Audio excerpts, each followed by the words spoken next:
At the end of the day, it's not about what you have or even what you've accomplished. It's about what you've done with those accomplishments. It's about who you've lifted up, who you've made better. It's about what you've given back. Denzel Washington. Welcome to Inspire Vision. Our sole purpose is to elevate the lives of others and to inspire you to do the same. Fred, welcome to the show. Well, I'm glad to be here. It's kind of amazing how I got to write this book, Reaching Common Ground. And as I said, I have one foot in the academic world and one foot in the real world. And sometime around 2015 or thereabouts, I said, what's going on? The world seems to be getting crazier every day. And remember now, I had been practicing and teaching conflict resolution now for 25 years. And I started to wonder what is happening. And so because I have a foot in the academic world, I went to some of my colleagues who teach biology, genetics, evolution, emotion, psychology, personality, and they gave me some amazing books to read. I did a lot of research, and after about almost 6 years of research, I put all the dots together, and I said, now I understand what's going wrong, and I have a theory on how to fix it. So we can talk about this craziness, and we can talk about, I think, some ways to make things better, to make things less polarized and get people talking to each other and stop confronting each other and learning to listen to each other and find common ground, or reach common ground, which is the title of the book. Well, and it's interesting because as you look at this, there's all sorts of aspects to this. You start in the early childhood in school, and you have this conflict going on between kids, and then you have this also bullying that's going on where someone will start to bully a child, which is something that we may get into a little bit. But then, as you say, as we're looking about what's going on in the world, and particularly in the U.S. now, the anger and everything that's going on that just is causing such great conflict, and we're seeing it all of the time. It amazes me. As you've been researching and so forth, I guess the question I have is, what is the basic cause of this, in your opinion, in your research? What has started this out? Because I remember growing up as a child, I never experienced this. Now, obviously, at that time, we didn't have as much social media, we didn't have as much things going on, the internet wasn't quite as strong, and so forth. And now we're aware of everything, whether it's true or not. We're aware of everything, But the question is, what, based on your research, what is the cause of all of this behavior beginning to come up where there's such anger and bitterness against each other? Okay, there's a lot of reasons. There's not just one reason, but there's many different reasons. And what I discovered, and people don't think about this, but we have genetic differences. Every one of us, we're all genetically different. We're similar, but we're genetically different, and that's our nature. And we also have environmental differences. We all grow up in different environments, and those environments, coupled with our genetic differences, make up our personality differences. And what we think is what everybody should think is not actually how it works. So if I'm brought up in a cultural environment that is, perhaps I have two parents, I've been nurtured in a particular way, so I think that becomes part of my personality, and it really shapes the way I see the world. The other thing that really causes a lot of differences is we have biases, prejudice, and stereotyping that goes into this. And some of these are hidden from us. We have these hidden biases that impact the way we see the world. And those are some of the real major differences. Now, you might ask me, okay, we got all these differences. We have different genders, different skin colors, different sexual orientations. We have different ways of thinking depending on what age we are. When I grew up, I was pretty much on my own. I didn't have helicopter parents. I didn't have, how shall we say this? I wasn't in a uniform place. I was in a diversified place. I played basketball. Some of the kids had dark skin. Some of the kids had light skin. Some of the people that were players were women, young girls. So we all shared a common environment, and we grew up that way. And those are the things that make us different. And we think because of the way we're brought up and because of our cultural environment, that it's the best cultural environment without thinking that, you know what, maybe the way to deal with the differences is to learn from each other, as opposed to thinking that we have the answers to all the questions. Well, and you bring up an interesting point, this hidden bias. And, I think that's probably one of the major contributors to all of this conflict that's going on, just the emotional conflict, the verbal conflict, and so on. What in your opinion, what in your research, and, as a behavioral specialist, what do you think has caused that innate bias? Because that is not something that if we were to remove all of what you were just talking about, all of the influences, all of that type of thing, what, in your opinion, causes that innate bias that people have, whether it's skin or, as you say, sexual orientation or religion or whatever that happens to be? Okay, so here's what happens, Doug. We all have confirmation bias, every one of us, to some extent. And if you go back to evolution, and I did go back and studied some evolution, we're tribal. We belong to different tribal groups. It's just part of who we are as humans. It helped us survive. Being part of a tribe helped us survive to the next generation. And the confirmation bias that I'm talking about is we have a tendency, every one of us does, to search for information that confirms our belief and to ignore things that doesn't. And it's just one of the things that is part of who we are. Now, if you are mindful of the confirmation bias that you know exists, you're in a much better position to say, you know what, I have this confirmation bias. I know it exists. I'm not even consciously aware of it. But if I make myself consciously aware of it, I can then start to look at other possibilities and say, you know what, I think I'm right.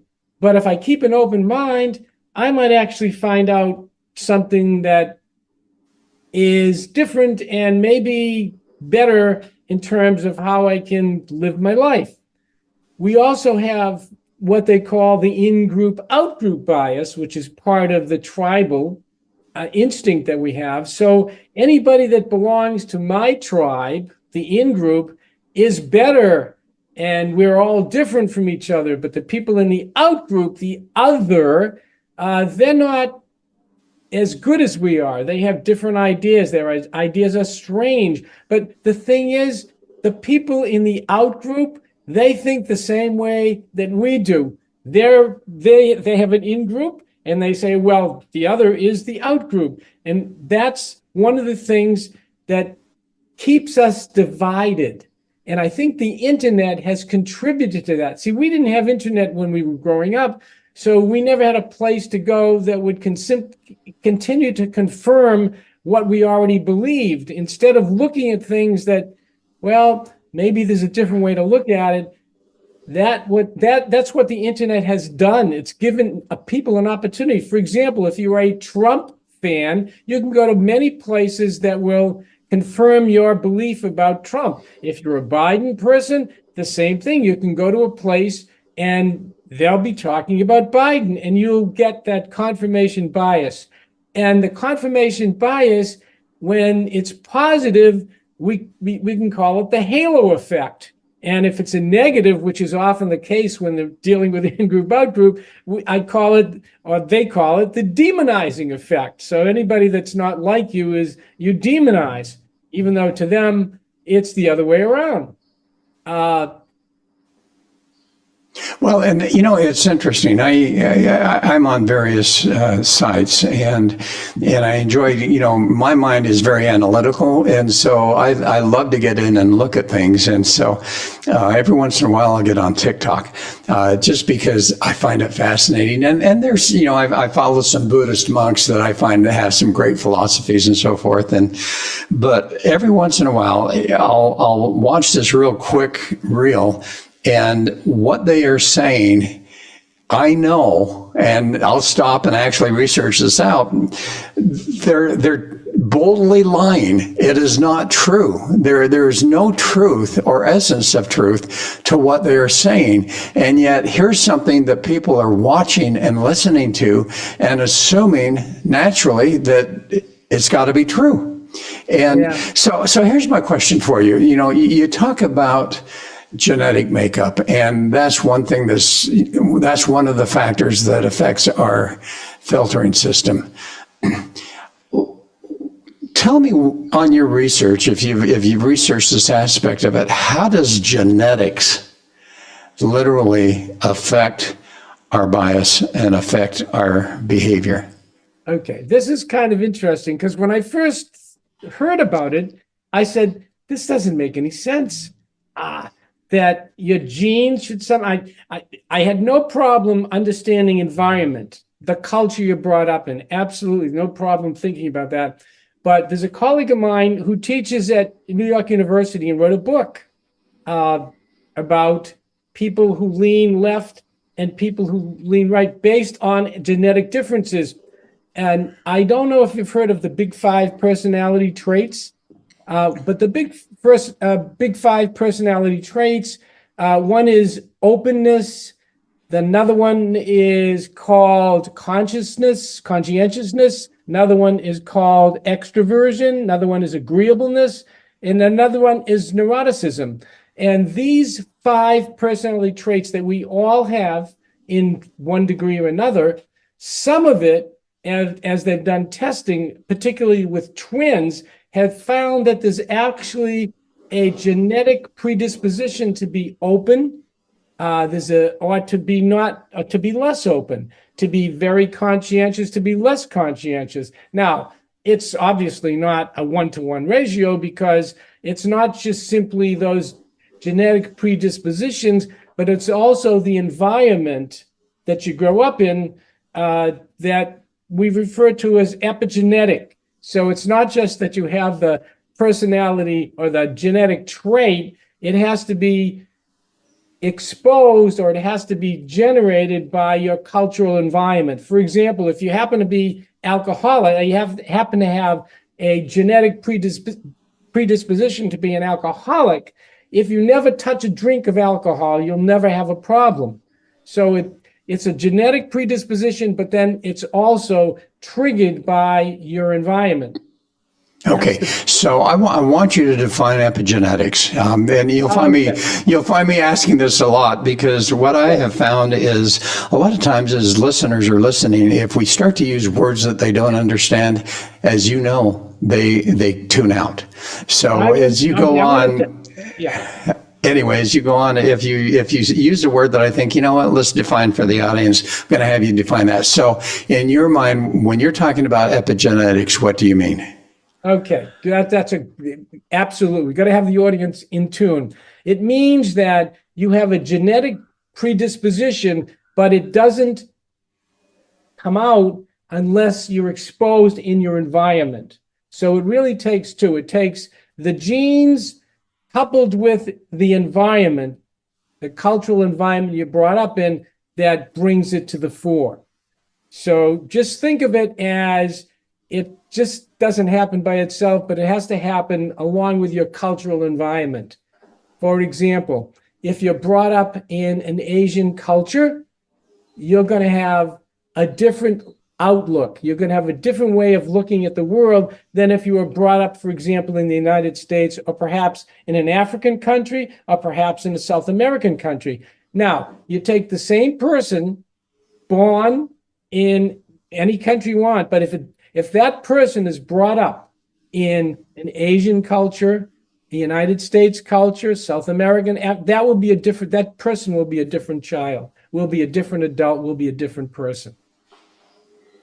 Okay, and for me, epigenetics really, and I look at this from an interesting perspective. You see so many children that have grown up with alcoholic parents that become alcohols, struggle with alcoholism also. And as you look at that, what I have anticipated and found is that when I think of epigenetics, I think about, as you're right, there's the genetics aspect of it, but there's also this tendency towards something because of the activity that has been inbred within an individual that then gets passed on to us, not necessarily as a genetic, but as an epigenetic.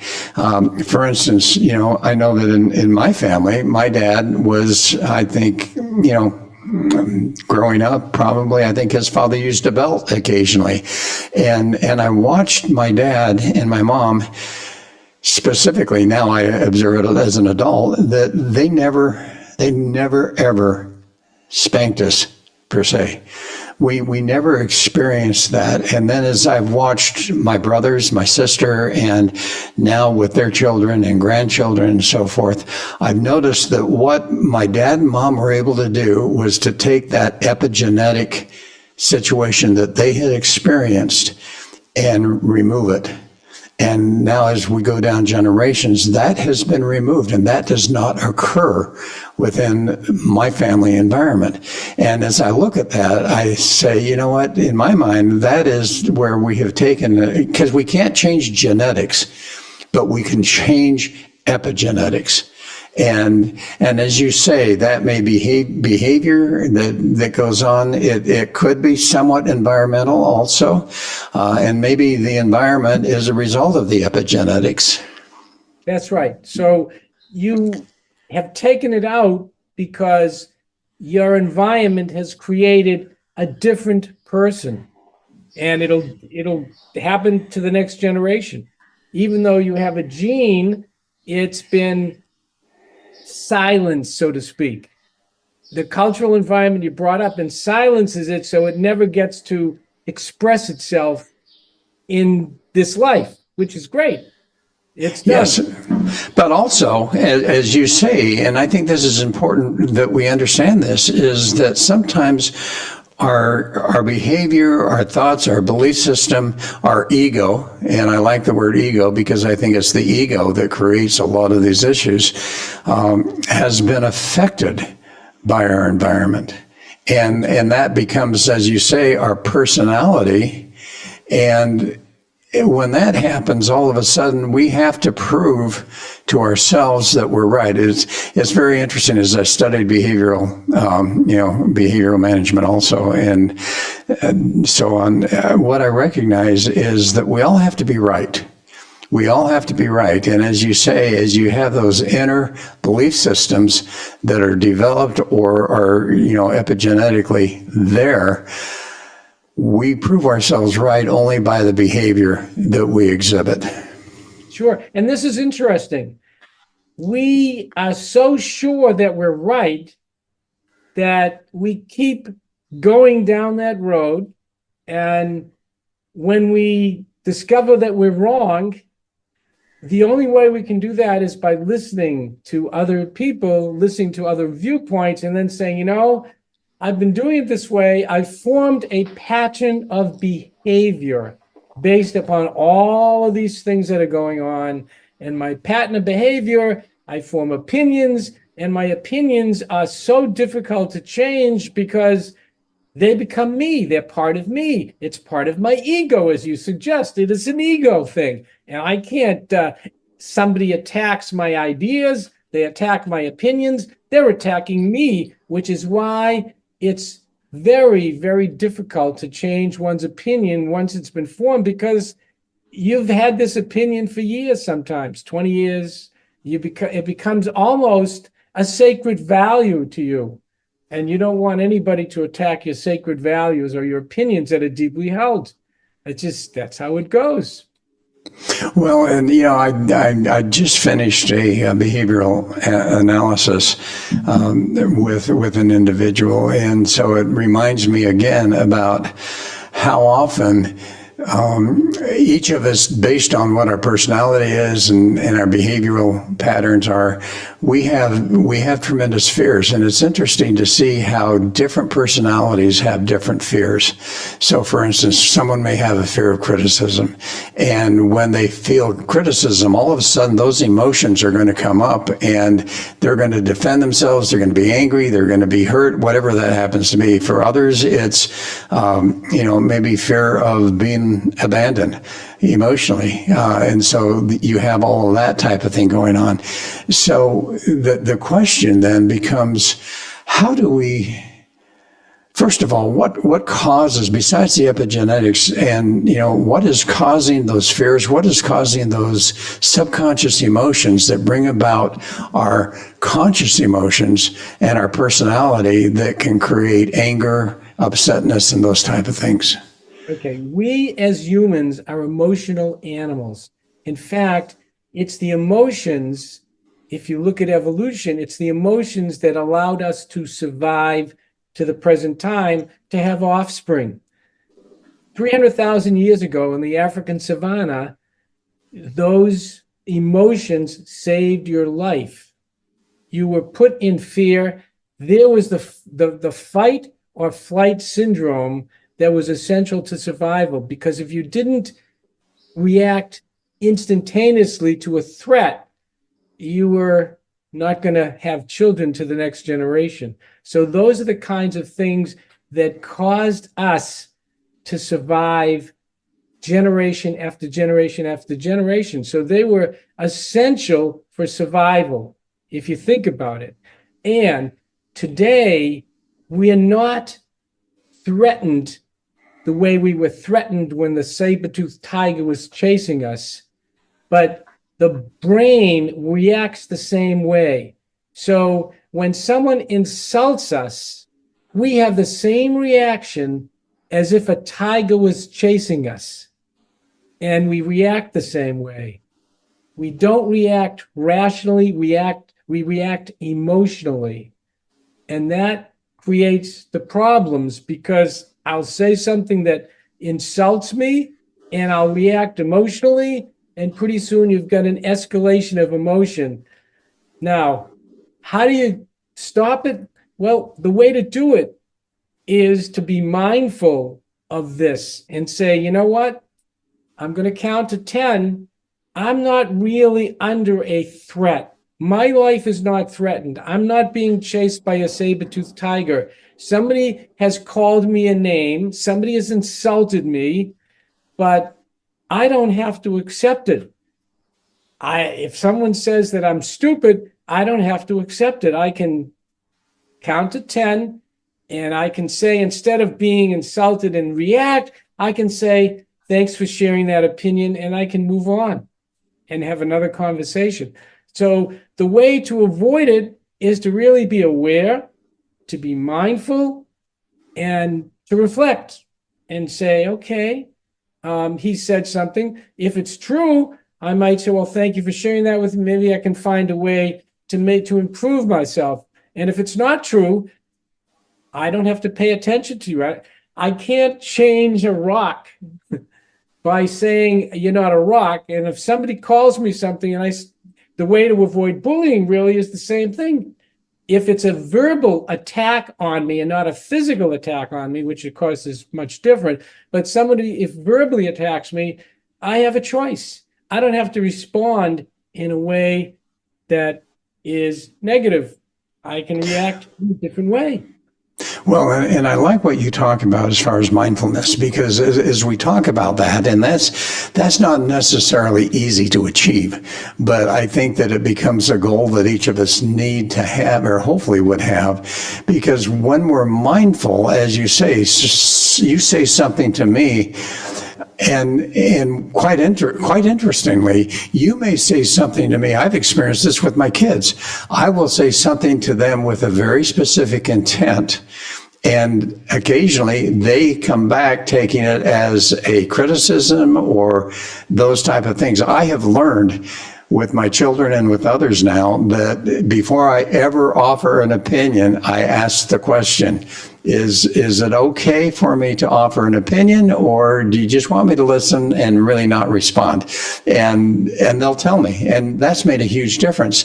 So it's interesting, though, that as we become mindful and as those emotions come up, and recognizing that those emotions are not necessarily correct emotions. You know what, we, as you say, we've been influenced by our genetic makeup, by our environment, to be mindful, to see those come up and recognize that, number one, that's just an emotion that may or may not be true for us. Yeah, I mean, it is true for us, but it may not be a valid emotion, and be able to put it to the side, number one. But number two, and this is something that I taught my kids through some of their experiences, when someone is unkind to you or says something to you, it has nothing to do with you. It has everything to do with them and those emotions that they're experiencing, that they are then expressing in the only way that they know how. Correct, which is why mindfulness is key. And as you suggest, it's not easy, but the more you are mindful, the more you practice the skill of being mindful, the better you're going to be able to cope with people when they say things that you may consider to be offensive. You don't have to take it in that way, as you suggest with your children. Now, one of the keys when you're having any communication with another person is active listening skills, which we can learn. We can all learn active listening skills. And unfortunately, when we're having communications, oftentimes we're making judgments instead of listening. And we can't really learn anything when we're not listening. And I like to call it learning conversation. So when I'm having a conversation, I try to not to judge, I try to learn. I call it a learning conversation. Well, and so many times, you're already formulating your next response and not listening, because you're not listening. And I think you've hit on a really key thing, and I'd like you to maybe expand on this concept of communication. Not only listening, but once you've listened and heard whatever message they've given you, then what do you do in order to start to develop a relationship of understanding and mutual understanding and respect? I think part of it is to ask open-ended questions instead of questions that call for yes or no, to give the other person an opportunity to express themselves without judging. I'm not here to judge you. I'm here to learn from you. So when someone says something, instead of attacking or instead of responding, I say, that's very interesting. I'd really like to know more. Could you explain what you mean by that? And sometimes you do it by summarizing, sometimes paraphrasing, but always the goal is to learn. Because if someone knows that you're listening to learn from them, they're going to be more responsive to you. Nobody likes to be judged. Everybody likes to be listened to. They like to be respected. And when you listen to them and they feel respected, you build trust. And when you build trust, you can have a much more constructive conversation. That's part of what it is. How are we going to teach the population of the world today to be able to learn to do that? You've got one quote that I found that I really love that talks about reaching common ground will teach you how to turn confrontation into dialogue. dialogue into understanding, and understanding into the effective resolution of conflicts. And you're right. I mean, we all have different opinions, but the ability to not judge, the ability to listen and understand and not make a judgment, but rather respect that that's the person's point of view. And I can respect that. And remember now, Doug, respect doesn't mean agreeing. Exactly. I Exactly. respect your opinion. I disagree, and let me explain why I disagree. And then even after that, you can come to an agreement to disagree.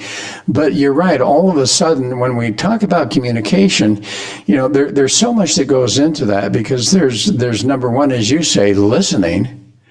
Number two, asking curious type of questions to understand more, being willing to listen without judgment, and then also being able to explain and communicate what you're hearing, and is that what you really meant? Please help me to understand. And then when it's all said and done, eliminate that ego and realize that, everyone's going to have their own personal opinions for whatever reason. But the point is that we don't have to be unkind. We don't have to judge. We don't have to do any of those type of things, which I would assume then starts to resolve some of those conflicts. Correct. Now, let me just, I've come up with some, when I'm in communication, when I'm trying to help people solve their problems, resolve their conflicts, I have traps to avoid. For our listening audience, they should know about the traps to avoid. And you mentioned it earlier when you're dealing with your own children. And the first trap to avoid is the intent impact trap. Because it has an impact on you that's a negative or an adverse impact, don't make the assumption that that was the intent.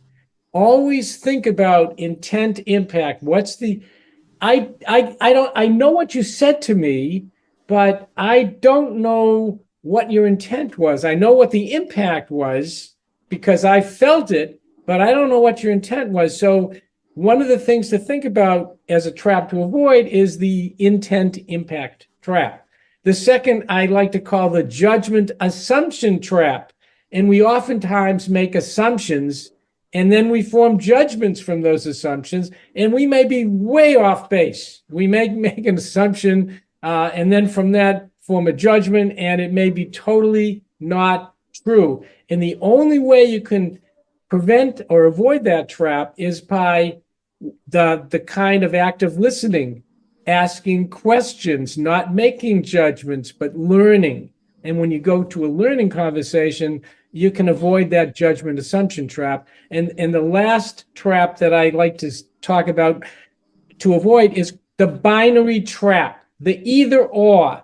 Either you're with me or you're against me. Either you support Biden or you support Trump. Either you are for this policy or you're against the policy.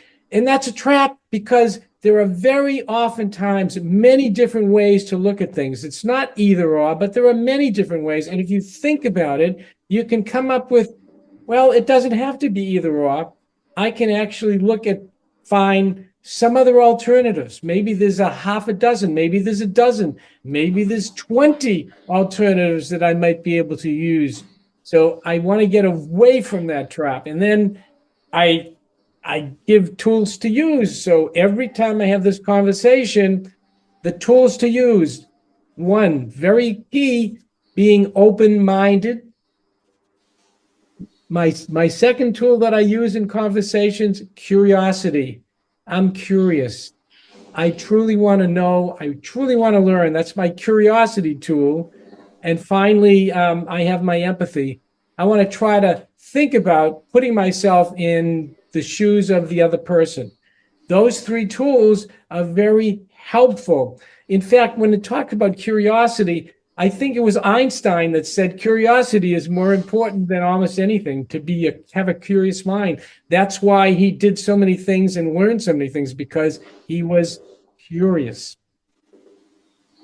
Well, and that becomes key. So here's a question that comes to my mind, and this is something that I have asked myself with my podcast and other things that I've done in my life. As I have personally reached a point in my life where I'm really focusing on trying to make a difference in other people's lives when I have an opportunity. Obviously, that's what you're doing.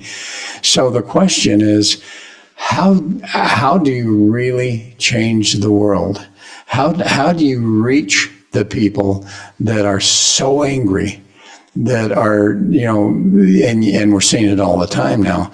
How do we reach them to the point where, they will actually literally start to become aware of the issue and become curious enough and courageous enough to really do that introspective work and to learn that communication skills and the things that you're talking about?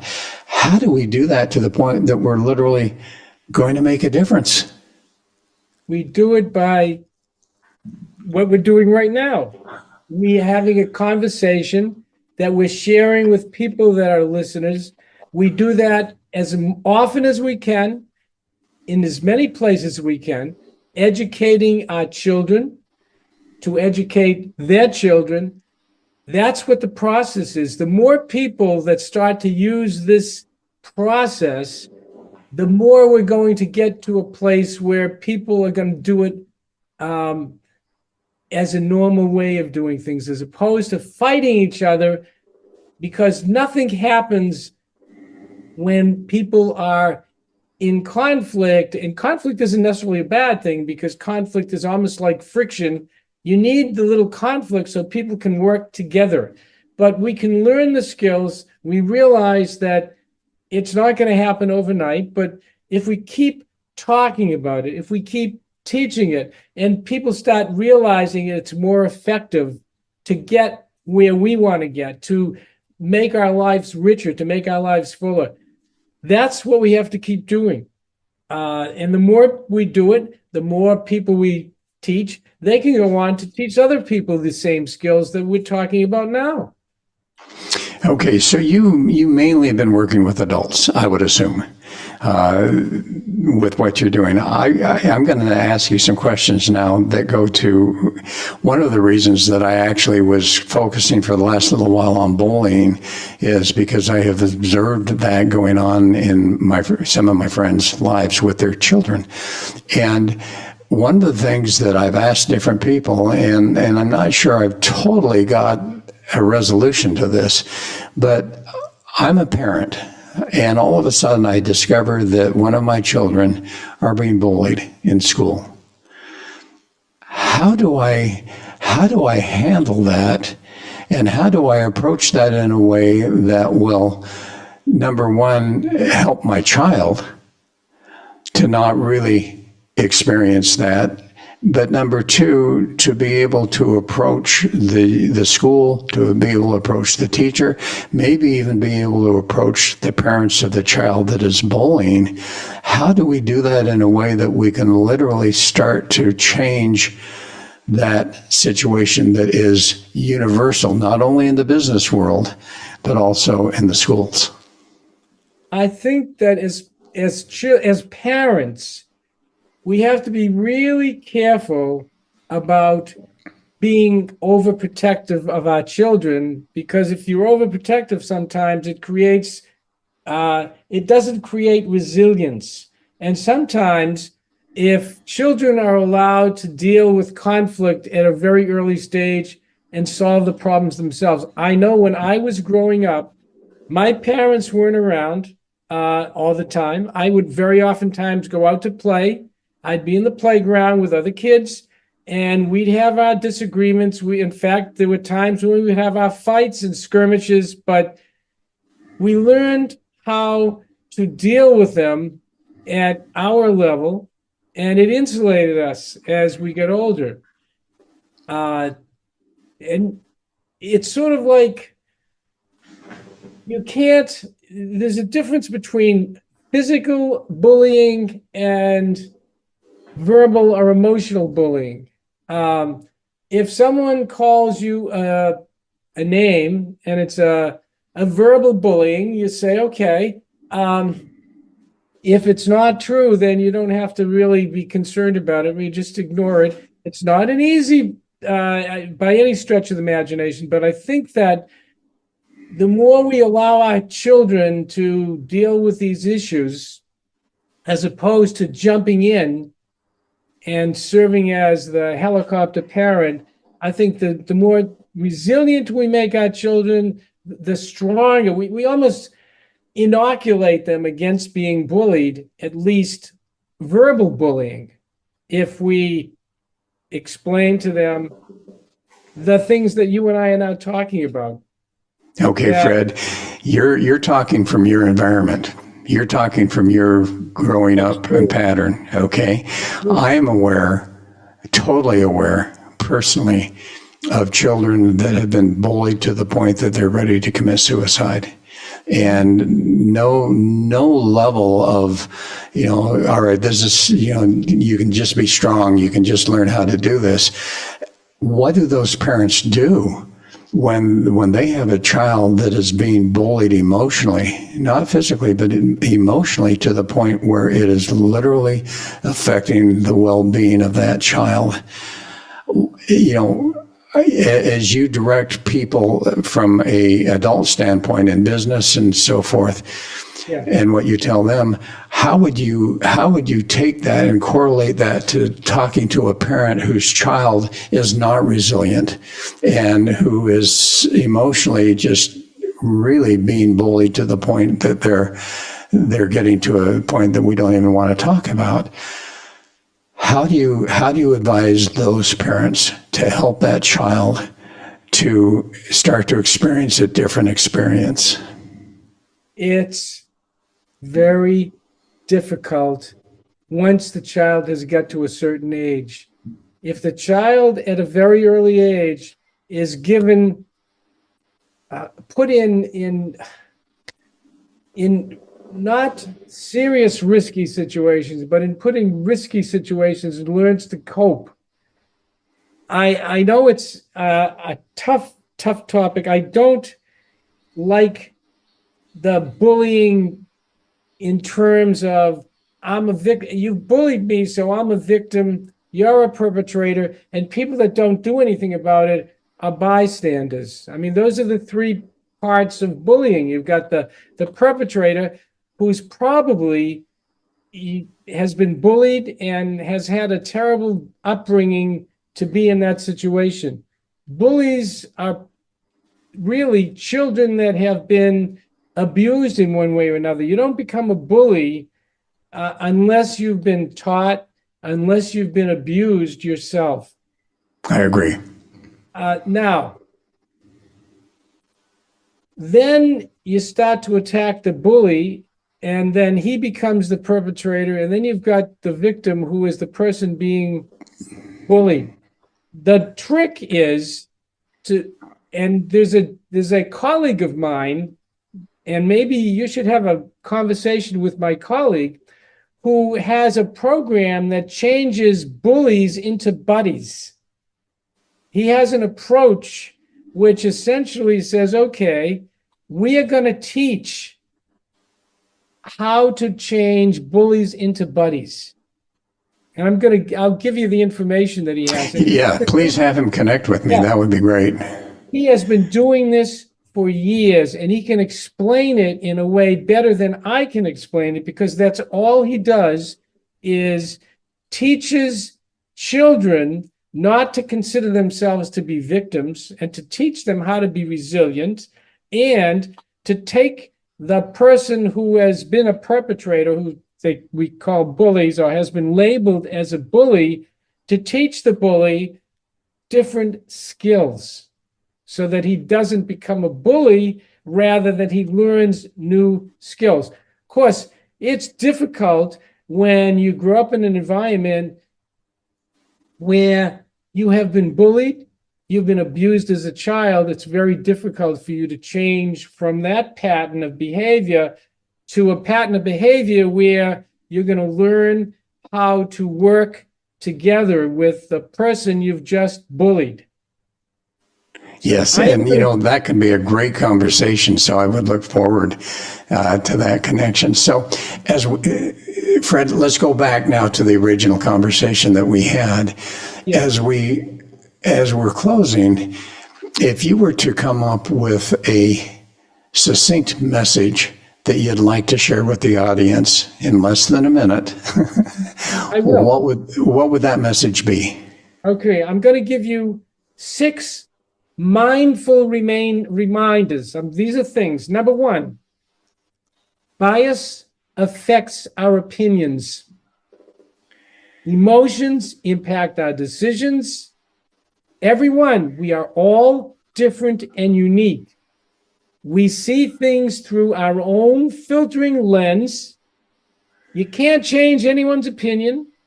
And finally, you choose how to respond.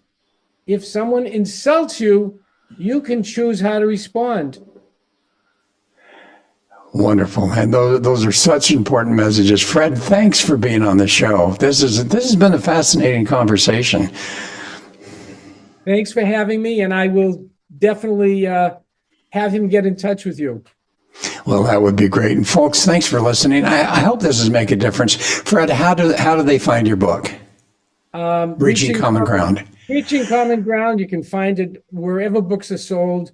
Amazon, Barnes and Noble, anywhere there are books, you'll be able to find Reaching Common Ground.